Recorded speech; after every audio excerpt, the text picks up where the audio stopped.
Notice how the light interacts with the polished finish. It truly is a masterpiece of nature.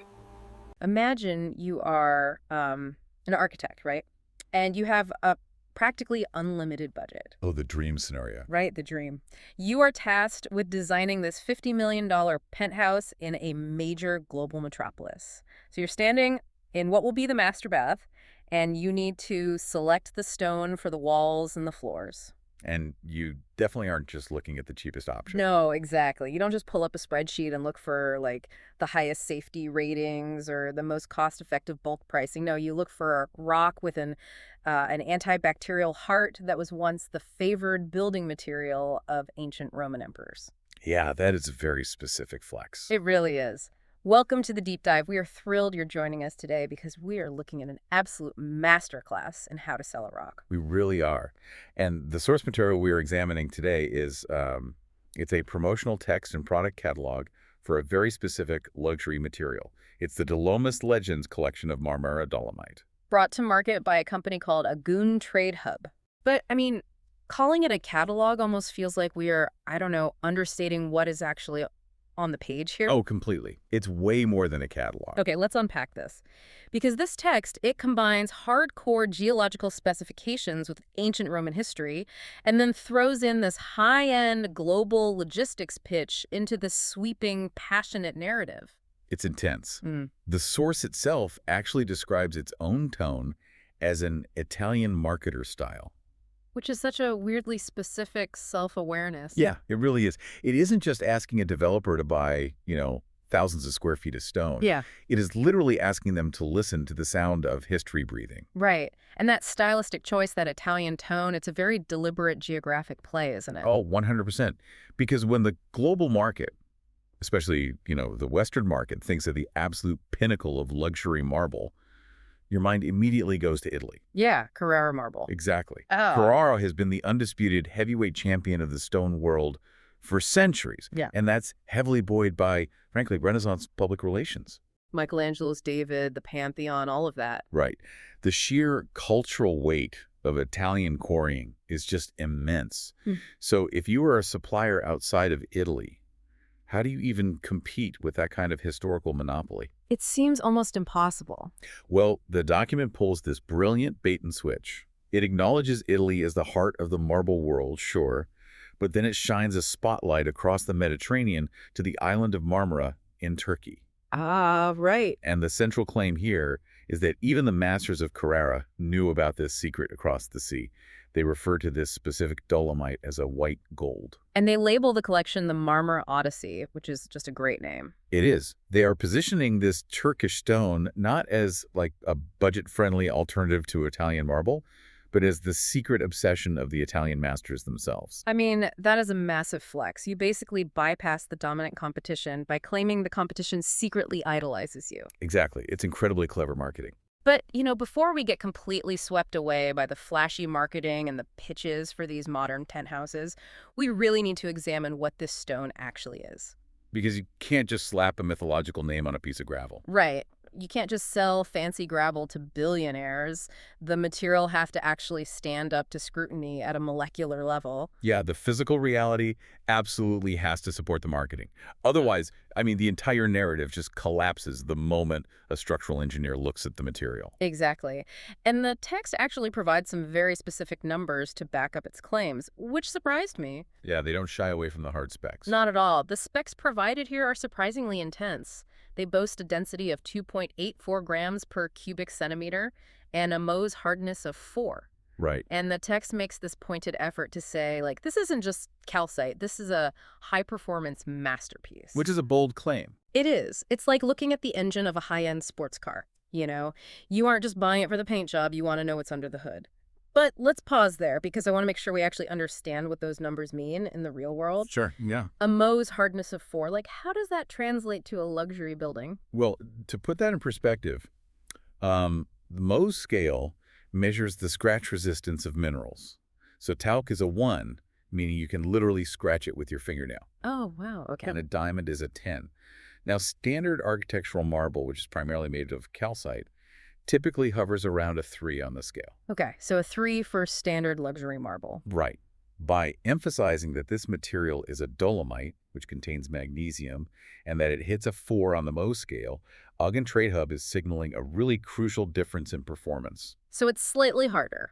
But I guess my question is, does that one single point on a scale really matter to an architect? Oh, it matters immensely when you consider the application.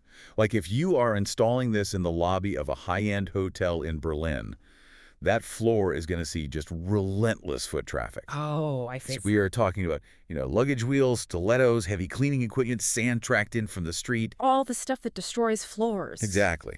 A calcite marble at a level 3 will scuff, it'll dull, and it requires constant, highly expensive repolishing just to maintain that luxury gleam. Right.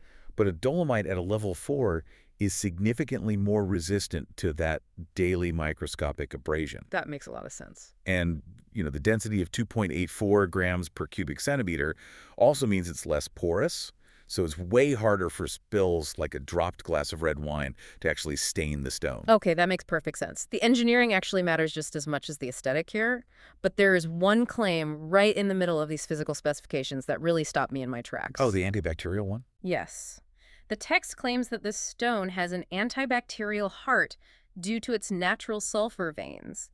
And I just have to ask, how exactly does geology intersect with hygiene here? That sounds wild, I know. Like, is this just a marketing gimmick, or is there actual real science happening on the surface of this rock? What's fascinating here is that it is rooted in actual geology, which they have, honestly, cleverly weaponized as a luxury feature. Weaponized geology, I like that. Right, because sulfur does possess natural antimicrobial and antibacterial properties. I mean, in the ancient world and even today, sulfur springs have been sought after for their therapeutic benefit. Oh, like hot springs, right. Yeah, and when this dolomite was forming over millions of years under immense subterranean heat and pressure, trace amounts of sulfur were trapped within the crystalline structure. Okay. And that's actually what forms the veining of the rock. Wait, but if it's full of sulfur, wouldn't a luxury spa built out of this stone smell completely awful, like rotten eggs? You'd think so, but no.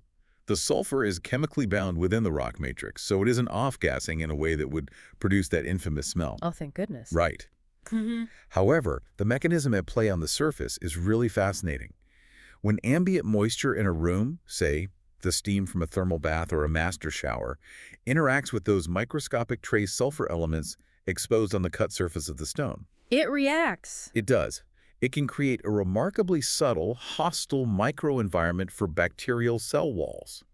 It basically disrupts their enzymes. Wow. Yeah, I mean, it's not a magical force field by any means, but it acts as a mild, natural, prophylactic surface. That is just an incredible detail to include in a pitch. I mean, if I am an architect designing a world-class luxury spa, hygiene is paramount. Absolutely. So by calling it an antibacterial heart, the supplier is telling the buyer that this stone actively participates in the cleanliness of the space. Precisely. And that duality, the fact that it's a scientifically impressive, highly dense material, is the exact foundation for its massive historical pedigree. Those physical properties are exactly why it survives.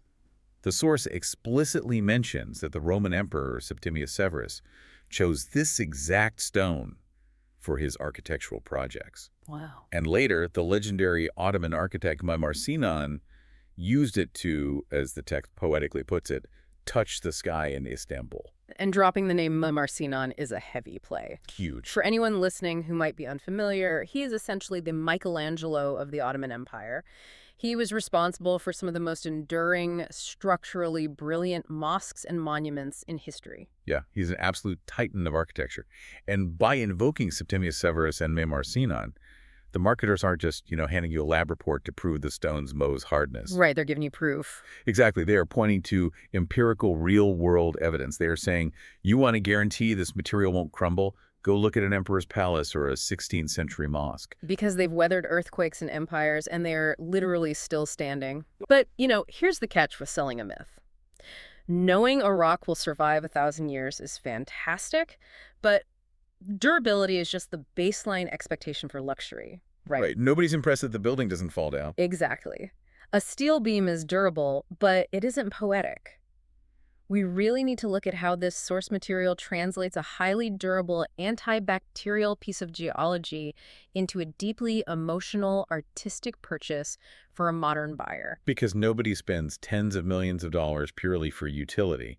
The luxury market is entirely driven by emotion and narrative. Yes, exactly. And when you look at the specific product lines in this catalog, the text openly admits that it speaks in myths. It really does. They don't just offer the buyer like style A, style B, and style C. The naming conventions are wildly theatrical. Oh, they are so dramatic. They really are. For example, they have a variation that is technically called the ASV-MW10V. It's catchy. Right.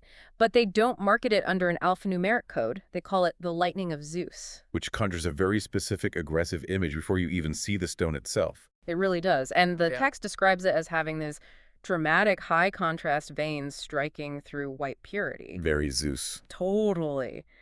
Then there is the ASV-MZ30SV, which they have named the Fluid Breath of Marmara. Wow. Yeah, this is a wavy selection, and the catalog explicitly states it is meant to bring the serenity of the Aegean Sea into a luxury spa. It paints quite a picture. And then for the ultimate avant-garde projects, you have the ASV-MW25EQ, which they dubbed the Equator Panda. I love that one. The text describes this one as linear, noble, and absolute. Equator Panda is just such a fascinating departure from the ancient mythology of the others, isn't it? It really is. It has this stark, high-fashion, almost brutalist ring to it. It sounds like a limited edition sneaker drop or a piece of modern art. Totally. But, here's where it gets really interesting, because I have to push back on this entire naming strategy a little bit. Oh, okay, let's hear it. If I go to a high-end restaurant and order an incredibly expensive bottle of wine, sommelier comes over and tells me the story of the vineyard, the soil, the generational knowledge of the winemaker. Right. And I consume that story along with the wine. But this is a wall tile. The guest paying $3,000 a night at a luxury resort in Dubai doesn't see the Akgün Trade Hub catalog. They don't. They just see a wavy white rock. So is this mythology actually for the end user, or is the supplier just flattering the architect's ego to get a sale? That is a phenomenal question. And to answer it, we really have to look at the entire B2B2C sales pipeline of luxury architecture. Okay. The end user in the hotel might not see the catalog, you're right. But the narrative is absolutely essential for the material to ever reach that hotel wall in the first place. How so? Well, an architect isn't just buying building supplies. They have to sell a vision to a developer. And then that developer has to turn around and sell a lifestyle to their wealthy investors. Ah, so it's a chain of narrative transmission. Precisely. Imagine a boardroom scenario, right? An architect is pitching a tranquil $50 million spa design. Oh. If they slide a material sample across a mahogany table and say, we will line the thermal baths with wavy white marble option 2, it just sounds like a procurement meeting. Yeah, it sounds boring. But if they slide that same stone across the table and say, we will line the thermal baths with the fluid breath of Marmara to capture the serenity of the Aegean Sea, they are no longer selling a rock. Oh. They are providing the emotional vocabulary that the developer actually needs to justify a massive budget. That makes total sense. They are essentially handing the architect a script to win their own pitch. Exactly. The names curate the mood board. The Lightning of Zeus implies power, drama, and vertical energy. And that is the exact language you use to sell a corporate headquarters or a grand banking lobby. Right. And Equator Panda, being linear and nodal, provides the vocabulary to sell a minimalist, ultramodern art gallery. Akgün Trade Hub is essentially transforming a raw geological commodity into a psychological tool for the buyer. I love that. You sell the script and the stone just comes with it. Exactly. But as we move into the final section of the source material, there is a very sharp, almost jarring pivot. Yes, there is. We go from the poetic heights of Zeus and the Aegean Sea straight into the cold, hard pragmatism of modern business. The honeymoon is over. Right. Because you can convince a billionaire developer that they desperately need the Lightning of Zeus for their new tower, but if that lightning doesn't arrive at the port in Dubai by Tuesday, you lose a multi-million-dollar contract. Yeah, the poetry suddenly has to become logistics. Exactly. The supplier has to prove they can actually execute the myth. And the text shifts gears so dramatically here. The tone becomes incredibly firm and confident. It does. The catalog outlines these ironclad guarantees. They state they have a confirmed massive stock ready for 3 years of consistent, high-volume supply. Which is huge. And the exact phrases they use are no interruptions, no excuses. I love that. So aggressive. And they detailed the shipping routes, emphasizing direct transit from the Bandırma port in Turkey to global destinations like Dubai, Malaysia, and Berlin. Right. And they back all of this up with what they call AKU-DAL laboratory certifications. That transition from mythology to supply chain management, it really reveals the brutal reality of the global luxury materials market. It does. Because to actually win over an Italian architect or a massive global developer in Berlin, you have to speak two completely different languages fluently, often in the same exact breath. Right. You need the poetry to sell the vision, to make the client fall in love with the material. But love does not get a skyscraper built on time and under budget. It reminds me of a Michelin star restaurant. Oh, how so? Well, it doesn't matter if you have sourced the rarest, most beautiful white truffles in the world from a secret forest in Italy. If your supply chain can't guarantee those truffles will actually be in the kitchen every single Friday night for the dinner rush, the restaurant fails. That analogy perfectly captures the friction here. I mean, an architect might be completely sold on the fluid breath of Marmara, but the general contractor who is managing a $500 million budget in Malaysia, they do not care about the agency. No, not at all. The contractor needs to know that the AKU-DAL laboratory certifications are internationally recognized so that the stone passes local municipal building codes. Right. And the emphasis on a 3-year supply is highly specific too. Why exactly 3 years? Because mega projects take years to build. If you are constructing a massive twin-tower luxury complex, you cannot have the quarry run dry halfway through Tower 2. Oh man, that would be a disaster. It would. If the stone in the second tower has a slightly different veining pattern because the supplier had to switch quarries, it ruins the architectural continuity of the entire project. Right. So by guaranteeing a 3-year high-volume supply, they are actively removing the greatest fear a developer has, which is inconsistency. And the mention of the Bandırma port, is that just throwing in a location for flavor? Not at all. Bandırma is a major transit hub on the Sea of Marmara. So for a global logistics manager, seeing Bandırma port means direct access to international shipping lanes without getting bogged down in smaller, congested regional transit points. It signals that heavy, massive blocks of snow can be loaded onto cargo ships and sent to Berlin or Dubai incredibly efficiently, because a shipping delay leaves a construction crew sitting idle for a month, bleeding money. So when the text says no interruptions, no excuses, that phrase is actually the real product they are selling. It totally is. Yeah. The source explicitly challenges the buyers at the end of the text. It lays the cards on the table saying, we have the history, we have the certifications, we have the stock. Are you ready to write the next chapter of this odyssey with us? Wow. They are seamlessly blending the mythical past of ancient emperors with the rigid, demanding, and pretty unforgiving reality of modern global commerce. So what does this all mean for you, listening to this deep dive? It's fascinating as we started out looking at what is fundamentally a promotional brochure for building supplies. Right. But unpacking this single text for Marmara Dolomite reveals an incredible intersection of disciplines. You have the ancient Roman legacy and the molecular physics of sulfur and magnesium on one side. Yeah. And on the other, you have high art psychological marketing, the curation of mythology, and the unforgiving maritime supply chains required to literally move mountains across the globe. It completely recontextualizes the built environment. I mean, we walk past these materials every single day without considering the sheer amount of human effort and narrative construction required to put them there. Exactly.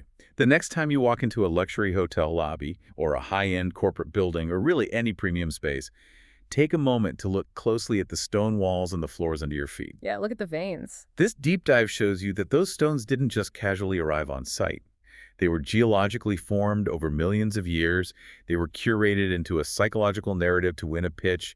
They were lab certified for structural performance. Loaded onto massive cargo ships. Yes, loaded onto massive cargo ships at strategic ports, and ultimately sold on the promise that you are standing on the heritage of ancient empires. Which brings us to a rather profound, lingering thought to consider. Oh, definitely. If we step back and look at the absolute core of this marketing strategy, the ultimate selling point for modern luxury architecture is deep natural history. Right. It is the undeniable fact that materials like Marmara Dolomite took millennia to form and were physically utilized by historical figures like Septimius Severus. But these ancient quarries are finite. They won't last forever. Exactly. They are physical spaces on the Earth that will eventually run out of this perfectly veined white gold. You can't just synthesize a 3 million-year-old rock with a built-in Roman legacy. Once it's pulled from the Earth, it's just gone. So the question we have to ask ourselves as we look to the future of design is this. What happens to the concept of luxury when these ancient finite materials are finally depleted? That's a great question. When the very last block, the original Lightning of Zeus, is pulled from Marmara Island, will the avant-garde architects of the future be forced to manufacture their own history with synthetic, lab-grown materials? Or will the sheer brutal scarcity of genuine ancient stone mean that the literal walls of tomorrow's buildings will become infinitely more valuable than the structures themselves? Now that is something to chew on the next time you lean against a marble counter. Thanks for taking this deep dive with us.